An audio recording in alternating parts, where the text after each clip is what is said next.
Good morning students, welcome to social science videos. Unit 4, the world after World War II. இரண்டாம் உலகப் போருக்கு பிந்தைய உலகம். Introduction. In the aftermath of Second World War, a new era began.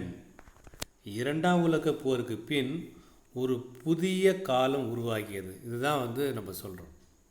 It was a beginning of the decline of European colonial empires and the independence of colonies in Asia and Africa. இந்த காலம் ஐரோப்பிய காலனிய பேரரசின் வீழ்ச்சியையும் ஆசிய ஆப்பிரிக்க காலனிய ஆட்சிக்குட்பட்ட நாடுகளின் சுதந்திரத்தையும் துவக்கமாக கொண்டிருந்ததுன்னு சொல்கிறான். முதலாம் உலகப் போர் ரஷ்யாவில் ஒரு பொது உடைமை புரட்சி ஏற்பட்டதுன்னா second world war rise to the Chinese revolution in China. So the effect of world war first lead the communist revolution of Russia. The second world war played a high part the communist revolution China. The emergency of US and USSR as a superpower resulted in the division of world into two antagonist block. இந்த இரண்டு எதிரெதிர் துருவ அணிகளாக பிரிஞ்சுது. ஒன்று America, இன்னொன்று Russia. A Cold War situation triggered deadly conflict in Korea, Cuba, Vietnam and west Asia. இது நம்ம யுஎஸ்ஏவுக்கும் ரஷ்யாவுக்கும் ஒரு பனிப்போராக உருவாச்சு. கொரியா, கியூபா, வியட்நாம், மேற்கு ஆசியா போன்ற பகுதியில் கடும் போர்கள் நடக்க இந்த இரண்டு அணிகளுடைய பிறப்பு ஒரு வழிகோலியது. Under the Marshall plan, European மறுசீரமைப்பை முன்னிறுத்திய இந்த மார்ஷல் திட்டத்தின் மூலமாக அமெரிக்க ஐக்கிய நாடுகள் ஐரோப்பியன் நம்பிக்கை வென்றது. அதுதான் சொல்லுவோம், ஐரோப்பிய நம்பிக்கை வென்றதுன்னு சொல்லுவோம். War ravaged Europe.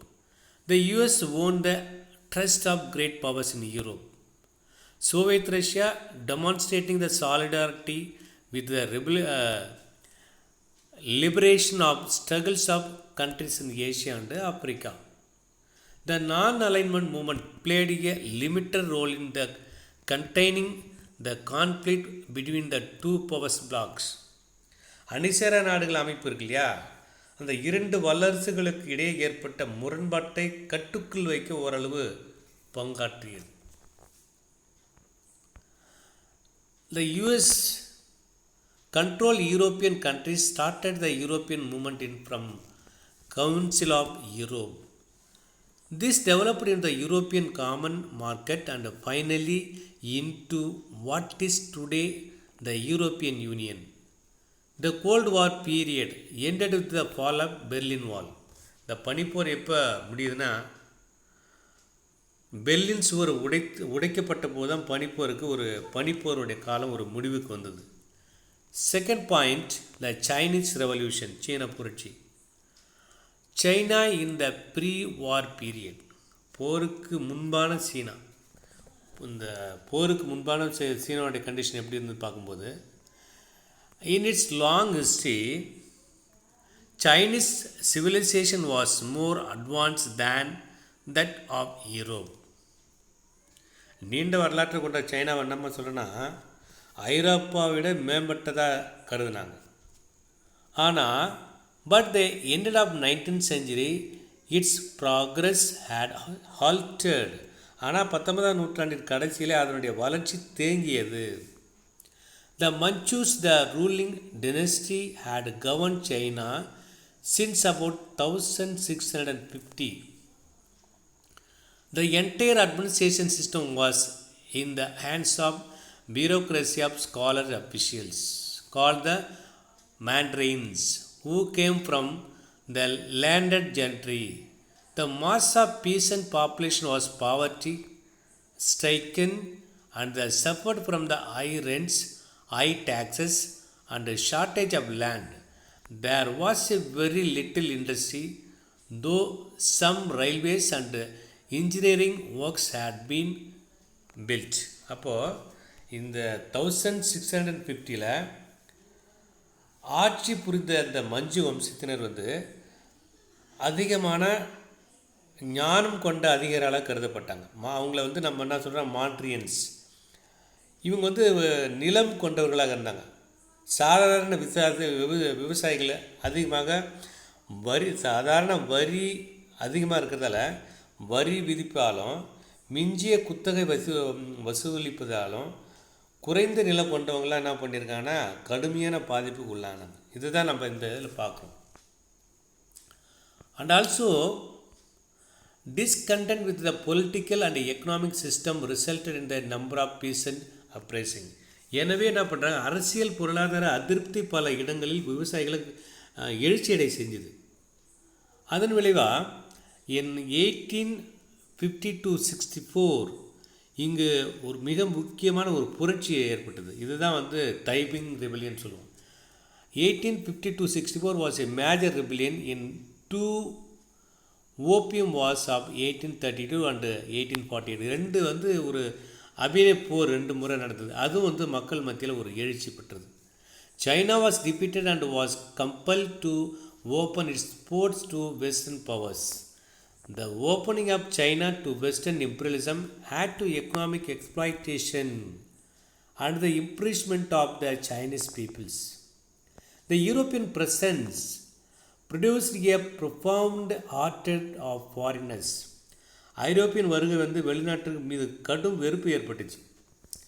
இவங்களோடு சேர்ந்து போரில் ஏற்பட்ட தோல்வி, மேற்கத்திய கல்வியில் பெற்ற அறிஞர்கள் வந்து சீர்திருத்தங்களை என்ன பண்ணுறாங்க, அதிகப்படுத்துகிறாங்க. அதனால தான் this combined with the military defeat lead to more pressing demands of reforms from the western educated intellectuals. In 1898 the young emperor initiated a series of reforms known as the 100 days of reforms, 100 நாள் சீர்திருத்தம். But these reforms arose tremendous opposition from the powerful conservatives and the Tavor Empress Tusi. She imprisoned the emperor and restored the reforms. ஆக பழமைவாதியாக இருந்த அந்த emperor இளவரசி புதுமையாக போராட ஆரம்பிக்கிறவங்களை வந்து கைது பண்ணுறாங்க. பேரரசர் என்ன பண்ணுறாங்க, சிறையில் தள்ளியதோடு சீர்திருத்தங்களை புறந்தள்ளினார். யார், எம்பரர் தாவோகர். 1911 த சைனீஸ் ரெவல்யூஷன், சீன புரட்சி. The disintegration of the Manchu dynasty began with the death of Tavor Empress in 1908. இந்த மஞ்சு வம்சத்துடைய இளவரசி அவங்க தாவோகர் அவங்க இறந்த பிறகு தான் 1908 இந்த புரட்சி மீண்டும் வெடிக்க ஆரம்பிக்குது. பேரரசிய தாவோதரின் மரணத்தோடு துவங்கியது. And next, the new emperor was 2 years old. புதிய அரசருடைய வயசு 2 வயசு. The new emperor was 2 years old and the provincial governors began to assert their independence. புதிய பேரரசர் என்ன பண்ணுறாங்கன்னா 2 வயசு நிரம்பிக்கிறதால மாகாண ஆளுநர்கள் வந்து சுதந்திரமாக செயல்பட ஆரம்பிச்சாங்க. Independence. In October 1911, the local army mutinied and revolt spread. Provincial governors removed the Manchurians. அது வந்து கடு எதிர்ப்பு கிளம்புது. அதனால் புறந்தள்ளிடுறாங்க. தள்ளியதோடு சீர்திருத்தங்களையும் புறந்தள்ளினார். Doctor Sun Yat sen. Students look at the column here. Dr. Sanyatsan, born in a poor family near Canton. அப்போ டாக்டர் சன்யாட்சன்றவர் ஒரு ஏழ்மையான குடும்பத்தில் பிறக்கிறாரு. கான்டன் நகரத்தின் பக்கத்தில் மிக அருகில் பிறக்கிறார். Doctor Sun Yat sen, the father of modern China, was educated in a mission school and became a Christian. அவர் வந்து ஒரு கிறிஸ்டியன் மிஷனரி ஸ்கூலில் படிக்கிறார். He was then the trained a doctor of medicine in Hong Kong. ஒரு மருத்துவராகவும் பயிற்சி பெறார். Evincing interest in politics, he took part in a rising against the Manchus in 1895. In 1905, he founded the Tokyo political party, which in 1912 became the Kuomintang or National People's Party. இந்த doctor சன்னியாசன் தொடங்கிய கட்சிக்கு பேர் வந்து national peoples party. டோக்கியோவில் வச்சு ஒரு அரசியல் கட்சி தொடங்குறாரு. நெக்ஸ்ட், டாக்டர் சன்யாசன் 3 பிரின்சிபல்ஸ் வேர், அவருடைய 3 கொள்கை. அப்போ என்னென்ன கொள்கைன்னு சொல்லும்போது, தேசியம், ஜனநாயகம், மக்களின் வாழ்க்கை முறை, அதுதான் சொல்கிறோம். Nationalism, democracy and people's livelihood with socialism as the ultimate object. இதுதான் அவருடைய அல்டிமேட் நோக்கமாக இருந்தது. சோஷியலிச சிந்தனையை உச்சமாக அவர் வந்து மனசில் வச்சிருந்தார். அடுத்தது, இந்த continuation from the Chinese revolution proclaim the independence. பாதிக்கப்பட்டவங்க தங்களோட சுதந்திரத்தை வந்து அறிவிக்கிறாங்க. Already there were a few middle classes leader. Dr. Sanyatsan was one among them.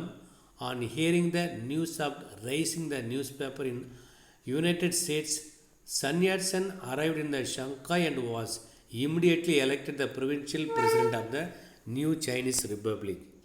அப்போ மாகாண ஆளுநர்கள் எதிர்க்கிறாங்க. டாக்டர் சன்யாசனும் அதில் வந்து எதிர்த்தவரில் ஒருத்தராக இருக்கிறாரு.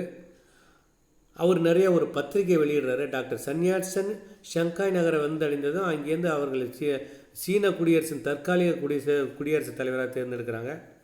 ஆனால் வந்து மஞ்சி அரசின் நிர்வாகத்தில் முன்பு இருந்த மாதிரி ஒரு யுவான் ஷிகாய் வடப்பகுதியை வந்து இராணுவத்தின் முழுமை கட்டுப்பாட்டையும் தன்னிடம் வச்சுக்கிட்டார். அப்போ அவர் தன்னைக்கு declare as a emperor of China, immediately elected the provincial president of the new Chinese republic. அதன் பேரில் தான்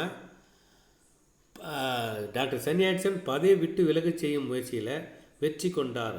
அங்கு ஒரு குடியரசையும் ஏற்படுத்தப்பட்டது. டாக்டர் சன்யாசன் தலைமையில் அங்கே ஒரு குடியாட்சி ரிப்பப்ளிக் ஏற்படுத்தப்படுது. நெக்ஸ்ட், யுவான் ஷிகாய் அண்ட்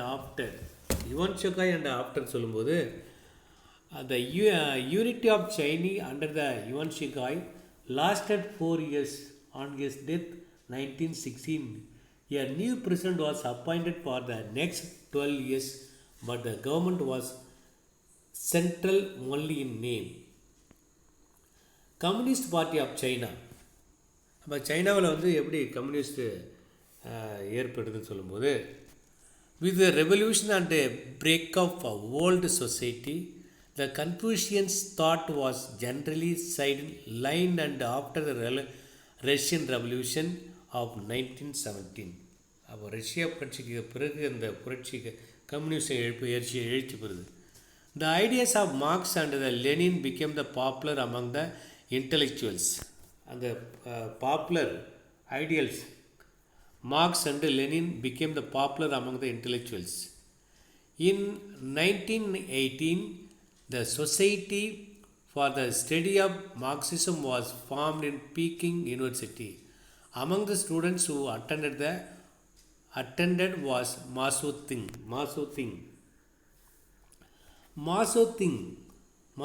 சொல்லுவான். 1893 to 1976. Mao was born in Hunan in Southeast China. Mao Tse வந்து தென்கிழக்கு சீனாவில் உள்ள ஹனான் என்ற நகரில் வந்து Mao Tse வந்து பிறந்தார். His father was a wealthy peasant. அவருடைய அப்பா வந்து ஒரு செல்வ செழிப்பான ஒரு விவசாயிகளில் ஒருத்தராக இருந்தார். Support of Manchus. His father supported the Manchus ruler, who was very fond of reading, soon showed his ability and entered the junior college Shanghai. அப்போ மஞ்சுக்களின் ஆட்சி ஆதரவு அளிக்கிறாங்க. அவர் வந்து வாசிப்பதில் ஒரு ஆர்வம் கொண்டு இருக்கிறாரு. மாசியத்தின் தன் திறமையால் சாங்ஷோவிலிருந்து இளையோர் கல்லூரியில் இடம் பிடிக்கிறார், சேர்றாங்க junior college. This was the year 1911. அப்போ அவர் சேரும்போது அவருடைய 1911 சேர்றார். when the revolution had broken broken out in China, the Mao joined the revolutionary army but soon left and enrolled in the teachers training college in Changsha. In following years, Mao began his full-fledged political activities of Yunnan and emerged as a Sanchu communist. அப்போ வந்து அவர் peeking பல்கலைக்கழகத்தில் நூலகத்தில் உதவி நூலக பணிகளை சேர்றாரு. அதிலிருந்து என்ன பண்ணுறார், ஓராண்டுக்கு பின்னர் அனான் நகரை மையமாக கொண்ட ஒரு தனது அரசியல் வாழ்க்கையை துவங்கிய அவர் ஒரு முழுமை பொது உடைமையாக மாறியிருந்தார். Mao Tse tung Kuomintang and Chiang Kai shek. Kuomintang and Chiang Kai shek சொல்லும்போது doctor Sun Yat sen, after the death of Sun Yat-sen, leader of Kuomintang was Chiang Kai-shek. The Communist Party was under the Mao Zedong and Chu En-lai. As an avoid the critic of communists, Chiang Kai removed all of them from the important position in the party. The communists increased their influence among the workers and peasants and obtained recruits for their army. The Kuomintang represented the interests of the landlords and the capitalists. In 1928, he was successful in capturing Peking. Once again, there was a central government in China. Mao as a organizer of peasants. Mao வந்து ஒரு விவசாயிகளை வந்து வழிநடத்துறார், organise பண்ணுறார். அப்போ வந்து மாசோத்திங் வந்து Mao had understood the Kuomintang grip on towns was very strong. மாசத்துக்கு என்ன பண்ணுறது, தன்னுடைய கட்டுப்பாட்டில் இருக்கிற நகரங்களின் மீது கடுமையாக இருந்ததை மாவோ உணர்ந்தார். அதனால் அவர் வந்து விவசாயிகளை ஒருங்கிணைக்க முயற்சி செய்தார். அதனால தான் he concentrated his energies on organizing the peasantry. A few hundred communists led by the Mao retreated into the wild mountains. அப்போ என்ன பண்ணுறாங்கன்னா, ஒருங்கிணைந்த முயற்சி செய்கிறாரு. கோமிங்டருக்கும் பொது உடைமை கட்சிக்கும் இடையே நிலவிய உறவை முறிந்துதான் மாவோ தலைமையில் ஒரு சிறு 100 விவசாயிகள் காட்டுக்குள்ளே விழிஞ்சிடறாங்க. காடுகள் சூழ்ந்த மலைப்பகுதியில் 7 ஆண்டுகள் பதுங்கி இருக்கிறாங்க. அப்போ 7 ஆண்டுகள் பதுங்கி இருக்கும்போது கோமிங்டரால் அந்த காட்டு மலைப்பகுதியில் நுழைய முடியாத அதே வேளையில் என்ன பண்ணுறாங்க, மாசுவத்தின் படை பெருகி கொண்டே சென்றது அந்த காட்டுக்குள்ளே. A few hundred communists led by the Mao retreated in the wild mountains. Here they stayed for the next 7 years. அந்த மலை காடு நிறைந்த மலைப்பகுதியில் 7 ஆண்டுகள் உள்ளே இருக்கிறாங்க. As a army, Mao was gradually growing. உள்ள அந்த காட்டுக்குள்ளே வந்து மாசுவத்தின் தலைமையில் ஒரு படைகள் வந்து பெருக்கிறார். The Kuomintang was unable to penetrate the mountains. Campaign against the communists was distracted as a Chiang Kai-shek had to deal with the constant threat from the Japan and also the attack from warlords. 7 ஆண்டு பதுங்கி இருக்கிறாங்க. கோமிங்டன் அந்த காட்டு மலை பகுதியில் நுழைய முடியாத நிலை இருக்குது. அதே வேளையில் மாசத்தினுடைய படைகள் பெருகி கொண்டு போகுது. இவங்களை அழித்தொழிக்க முயற்சியின் போது தான் ஷிங்காகோ ஷேக் வந்து ஜப்பானிடம் வந்து வேறு சில போர்ப்படைகளை தளபதிகளிடம் வந்து அச்சுறுத்தலால் கேட்குறாரு. அதுக்கடுத்து 1934 இந்த Long March, very important question students, இது big questions. The Mao Long March. As a Chiang Kai-shek had built a circle fortified post around the communist positions. Mao wanted to move out of the Yunnan for safer territory. By 1933, Mao had gained full control of Chinese Communist Party. அப்போ என்ன பண்ணுறாங்கன்னா, Chiang Kai-shek இந்த நீண்ட மார்ச்சில் என்ன பண்ணுறாங்க, Chiang Kai-shekக்கும் பொது உடைமைவாதிகளை முற்றிலும் விதமாக அங்கங்கே பல நிலைகளை வந்து உண்டாக்கியிருந்தார். மாவோவும் உனான் பகுதியை விட்டு கொடுக்க அகன்று பாதுகாப்பான ஒரு பகுதிக்கு செல்ல நினைக்கிறாங்க. So 1933 Mao had a gain full control of Chinese Communist Party. மாவோ என்ன பண்ணுறாங்கன்னா, சீனாவுடைய பொதுமை கட்சியின் மீது முழு கட்டுப்பாட்டை மாவோ சேர்ந்து போச்சு. அது இடையில் in 1934 the Communist Army of about 1 set out of the long march. 1,00,000 பேர் ஒரு நீண்ட பயணத்துக்கு வந்து ரெடியாக வராங்க. ஒரு நீண்ட பயணத்தை முன்னெடுத்து 1,00,000 பேர் பொதுவுடைமை இராணுவத்தினர் வந்து முன்னெடுத்து போகிறாங்க. எப்போன்னா 1934.